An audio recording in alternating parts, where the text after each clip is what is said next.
Hello students, welcome to my channel. और आज की वीडियो में हम सीखेंगे NCERT class 7 chapter number 13 power and exponent and power chapter है 13 क्लास 7 का एनसीईआरटी का।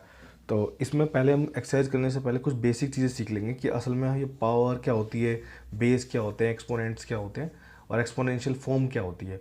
उस चीज़ पे ऊपर डिस्कस कर लेंगे और उसको डिस्कस करने के बाद हम देखेंगे कुछ सिंपल रूल हैं, फॉलो करेंगे हम उनको और उसके बाद ही हम अगली एक्सरसाइज करेंगे। तो देख लेते हैं पहले। तो सबसे पहले से चैप्टर के नाम से पता लग रहा है एक्सपोनेंट एंड पावर। ठीक है, एक्सपोनेंट क्या होता है? एक्सपोनेंट ऐसा नंबर होता है जिसके ऊपर पावर होती है और ये पावर क्या होती है ये मैं आपको बताने वाला हूँ। ठीक है, तो चलिए शुरू कर लेते हैं। सबसे पहले तो हम देख लेते हैं, अगर मान लीजिए ये x है और इसकी पावर, इसके ऊपर एक छोटा सा ये ऐसा बना हुआ है कुछ m, तो आप समझ जाइए कि जिसके ऊपर ये ऐसा लिखा हुआ है ये हो जाएगा आपका बेस। ठीक है, इसको कहेंगे बेस और ये जो होगा इसको कहेंगे पावर। ये हमारा पावर होगा। ठीक है, इसको हम कहेंगे पावर। एक एग्जांपल लेके मैं आपको बताता हूँ। आपने बहुत सारे नंबर देखे होंगे जिसमें 4 की पावर ये 2 होगी। तो 4 की पावर 2 का मतलब क्या है? ये 4 है, इसके ऊपर छोटा सा ऐसा 2 लिखा होता है। तो ये छोटा सा ऊपर 2 लिखा हुआ है ये है हमारा बेस, ये जो 4 है। और ये जो छोटा सा 2 लिखा हुआ है इसको कहते हैं पावर। ये मैं यहाँ से बताना चाह रहा हूँ। 4 की पावर 2 का क्या मतलब है? 4 की पावर 2 का मतलब ये है कि हम 4 मल्टीप्लाई बाई 4, ठीक है, 4 मल्टीप्लाई बाई 4 करेंगे कितने टाइम्स? 2 टाइम्स, क्योंकि इसकी पावर है 2। तो हम इसको मल्टीप्लाई करके देखेंगे तो कितना आ जाएगा? 16। तो ये है इसकी वैल्यू, हमने इसकी वैल्यू निकाल ली। ठीक है, ये होता है। और अगर मान लीजिए हमने देखा 3 की पावर, अगर 2 की पावर अगर हम 3 लगा देते हैं यहाँ पर, तो ये 2 की पावर 3 है। तो हम यहाँ पर देखेंगे कि जो ऐसी फॉर्म में लिखा था ये होता है एक्सपोनेंशियल फॉर्म कहते हैं इसको।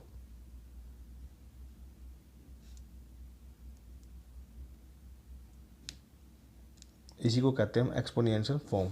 तो हमने यहाँ पर 2-3 चीज़ें सीख ली। ये कि अगर मान लीजिए एक्स के ऊपर ऐसा कुछ बना हुआ छोटा सा, तो ये इसकी पावर है और ये बेस है।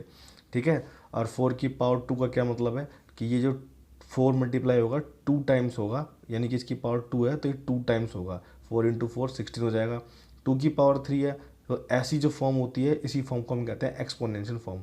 पावर सीखा और हमने बेस भी सीख लिया। ठीक है, क्या होता है और एक्सपोनेंशियल फॉर्म भी क्या होती है वो हम सीख लिया। ऐसे मैं 2-3 एग्जांपल और देख के आपको बताता हूँ। जैसे 2 की पावर मान लीजिए 3 है, तो हम इस पर कैसे पता लगाएंगे? ये ऐसे है, ये पावर हो जाएगी, ये बेस हो जाएगा।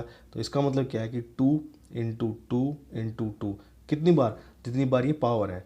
पावर 3 है तो हम 3 बार लिखेंगे। मान लीजिए 5 की पावर ये मैं 4 लिख दूँ, इसका मतलब क्या है कि 5 इंटू 5 इंटू 5 और इंटू 5 ऐसा बन जाएगा। ठीक है, यानी कि 5 इंटू 5 मल्टीप्लाई होंगे, खुद ही वही नंबर मल्टीप्लाई होगा अपने आप से 5 इंटू 5 इंटू 5, लेकिन कितनी बार? जितनी बार ये पावर होगी। तो ऐसे हम, और ये किस फॉर्म में लिखा हुआ है? एक्सपोनेंशियल फॉर्म में लिखा हुआ है। अब हम कुछ रूल डिस्कस कर लेते हैं। ठीक है, और उस रूल के बाद हम लगभग 13.1 के 13.1, 13.2 और 13.3 हम तीनों ही एक्सरसाइज कर पाएंगे इसके बाद। जैसे एक सिंपल सा रूल है, एक्स की power m multiply by x की पावर n। ठीक है, मैंने यहाँ दोनों जगह x ही क्यों लिखा है कि उसका रूल ये है कि अगर बेस सेम हो रहे हैं और मल्टीप्लाई, बेस सेम, देखिए यहाँ पर x है, यहाँ भी x है, मतलब बेस सेम है और पावर अलग अलग है। ठीक है, तो ये क्या हो जाएगा? ये पावर हो जाएगी x को, एक बेस दोनों सेम है तो एक बार बेस लिखेंगे और ये हो जाएगा m प्लस n। मल्टीप्लाई में पावर क्या होती है? दोनों ऐड हो जाती हैं। मैं एक एग्जाम्पल लेके बताता हूँ आपको। एग्जाम्पल में देखिए आप, 2 की पावर मान लीजिए 4 है और मल्टीप्लाई 2 की पावर है 2 मान लीजिए आप यहाँ पर। ठीक है, तो मैं क्या करूँगा? बेस 2 2 सेम है, ये वाला फॉर्मूला लगाऊंगा और क्योंकि ये जो रूल है मैं इसको फॉलो करूँगा, इज इक्वल टू हो जाएगा 2 और दोनों पावर ऐड हो जाएंगी 4 प्लस 2, तो ये हो जाएगा 2 की पावर 6। ये मेरा आंसर बन जाएगा। सीधा ऐसे कर देना है इसको। ठीक है, दूसरा आपका एक रूल है एक्स की पावर m और इनटू एक्स की पावर n। ठीक है, x की पावर n, सॉरी ये गलत हो गया, मल्टीप्लाई नहीं आएगा, डिवाइड आएगा। x की पावर m डिवाइड और x की पावर n। अब मैं देख रहा हूँ यहाँ पर बेस मेरे सेम है और पावर जो है वो अलग अलग हैं और ये डिवाइड भी हो रहा है, बेस सेम और डिवाइड हो रहा है। तो मैं सिंपली क्या करूँगा कि x की पावर हो जाएगी m माइनस n। ठीक है, एक्स की power m minus N, m में से n को माइनस कर दूंगा। एक एग्जांपल लेके मैं आपको बता देता हूँ। 2 की पावर मान लीजिए 4, फिर से वही एग्जांपल ले रहा हूँ। 2 की पावर 2, सॉरी फिर से डिवाइड हो गया।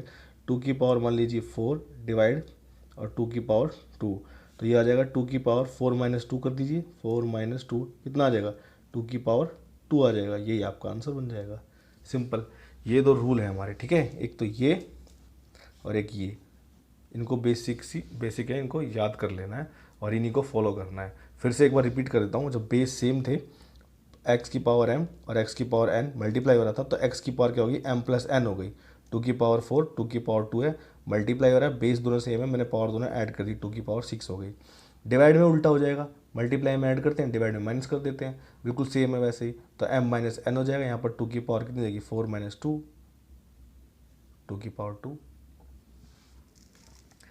अब देखिए, अगर मान लो कोई क्वेश्चन ऐसा है कि x की पावर m बनी हुई है और अंदर बना है ये n, ठीक है, ऐसा कोई क्वेश्चन आ जाए कि भाई एक बेस है, एक पावर अंदर है और एक पावर ब्रैकेट के बाहर है, तो फिर आप क्या करेंगे, फिर आप ऐसा करेंगे x की power m multiply by n, तो ये हो जाएगी आपकी x की पावर mn।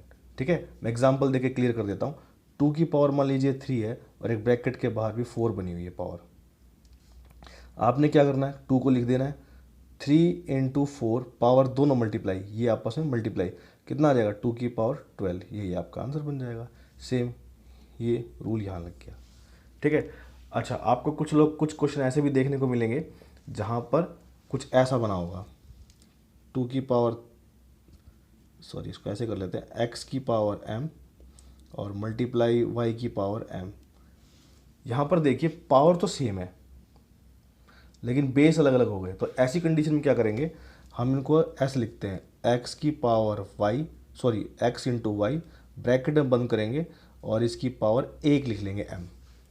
ठीक है, दोनों की पावर सेम है तो एक बार आ जाएगा, इन दोनों को मल्टीप्लाई करके लिखेंगे। मैं बता देता हूँ कैसे। मान लीजिए 2 की पावर है 3 और इंटू 3 की पावर है 3। अब आप देखिए बेस तो अलग अलग है लेकिन पावर सेम है, तो इनको करेंगे एक ब्रैकेट के अंदर 2 इंटू 3 और पावर आ जाएगी आपकी यहाँ पर 3, तो यही आपका आंसर बन जाएगा। ठीक है, ये कुछ रूल है, बेसिक रूल थे, ये कंसेप्ट था इस चैप्टर का। बस अब इसी को हमने ऐसे सीखना है, यही सारे रूल हैं और यही सब फॉलो करने हैं हमने। ठीक है, बस अब यही करना था हमने। और हाँ, एक चीज़ छोटी सी और बता देता हूँ।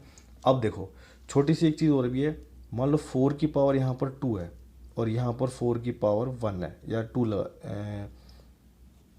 अब 4 की पावर मान लीजिए यहाँ पर 4 है और यहाँ 4 की पावर 2 है, तो ऐसे में आप कैसे सॉल्व करेंगे, इसको आप करने का तरीका ये बताता हूँ। इसको देख लीजिए, जब भी ऐसे डिवाइड, ऐसे बाई में हो, बाई में फॉर्म हो, ठीक है, जैसे 4 की पावर 4 बाई 4 बाई 2, तो ऐसे को क्या करना है, 4 है दोनों तो ऐसे रखना है और 4 माइनस 2, क्योंकि डिवाइड ही तो हो रहे हैं आपस में, तो 4 की पावर 4 में से 2 निकाल देंगे, 4 की पावर तो कितनी बन जाएगी, 4 की पावर 2, और दैट्स इट, आपका आंसर बन जाएगा। बिल्कुल ऐसे ही करना है। ठीक है, बिल्कुल आसान था, कोई दिक्कत नहीं। इस वाले में इसको ऐसे ही करते हैं। हम इस चीज़ को, जैसे मैंने ये किया कि 4 की पावर 4 है और -4 की पावर 2 कर दिया, तो बेस सेम थे, दोनों डिवाइड हो रहे थे, तो मैंने सीधा ये कर दिया, 4 की power 4 minus 2 is equal to 4 की पावर 2 बन गई। अब मैं क्या करूँगा, इसको प्रूव करके दिखा सकता हूँ आपको। देखो 4 की पावर 4 है तो 4 की पावर 4 देखिए मतलब 4 बार होगा, 4 की पावर 2 है तो 4 इंटू 4 2 बार होगा। आप देखेंगे ये दोनों कैंसिल हो गए, 4 की पावर कितनी बची, 4 की पावर 2 बची, यही तो आया आंसर हमारा। देख सकते हैं, मैं आपको ये चीज़ ले नहीं करके दिखा रहा, इसमें टाइम बहुत लगता है, लेकिन आप ऐसे भी कर सकते हैं, कोई गलत नहीं होगा आपका, ये भी ठीक होगा। ठीक है, और ऐसे करेंगे तो आपका टाइम बचेगा और ये भी सही है, सही आपका आंसर आ जाएगा। एक चीज़ और भी है, मान लीजिए मैं 25 लिख दूँ, मैं इसे कहूँ कि इसे एक्सपोनेंशियल फॉर्म में लिखना है, तो मैं इसे कैसे लिख सकता हूँ, 5 इंटू 5 25 होता है, तो मैं इसको ऐसे 5 की पावर 2 भी तो लिख सकता हूँ। 5 इंटू 5 2 बार हो रहा है, तो कितनी बार आ रहा है पावर, मल्टीप्लाई। ठीक है, जैसे मान लीजिए 27 है, 27 को मैं ऐसे लिख दूँ कि 3 इंटू 3 इंटू 3, तो मैं क्या लिखूँगा, इसको 3 लिख दूँगा, कितनी बार हो रहा है 3, 1 2 3, तो मैं 3 लिख दूँगा। ठीक है, अगर ऐसे किसी को नहीं पता लग रहा है तो आप ऐसे भी कर सकते हैं, 27 को यहाँ रखिए, डिवाइड करना शुरू कर दीजिए, टाइम फैक्टर जैसे करते हैं, तो अब ये हो जाएगा 3 9 या 27, 3 3 या 9 और 3 1 जा 3, क्योंकि 7th क्लास में हमारे बच्चे, जो हमारे जो स्टूडेंट्स हैं वो छोटे हैं, तो ऐसे अगर सीधा नहीं पता लग रहा तो आप 27 को आपको कोई बोले कि पावर वाली फॉर्म में लाओ, पावर नोटेशन में लाओ या एक्सपोनेंशियल फॉर्म में लेके आओ, तो ऐसे कर देना है इसको डिवाइड करना शुरू कर देना है। 3 9 जा 27, 27 3 से डिवाइड हो रहा है, फिर 9 3 से, 3 3 जा 9, 3 1 जा 3, कितने 1 2 3, आप लिख दीजिए 3, कितनी बार आया 3 बार, इसकी पावर 3 बना दीजिए, दैट्स इट, बस खत्म। ठीक है, नेक्स्ट वीडियो में हम एक्सरसाइज 13.1 के कुछ क्वेश्चन भी लेके आएंगे सॉल्यूशन के साथ, आप वो देख सकते हैं। Thank you.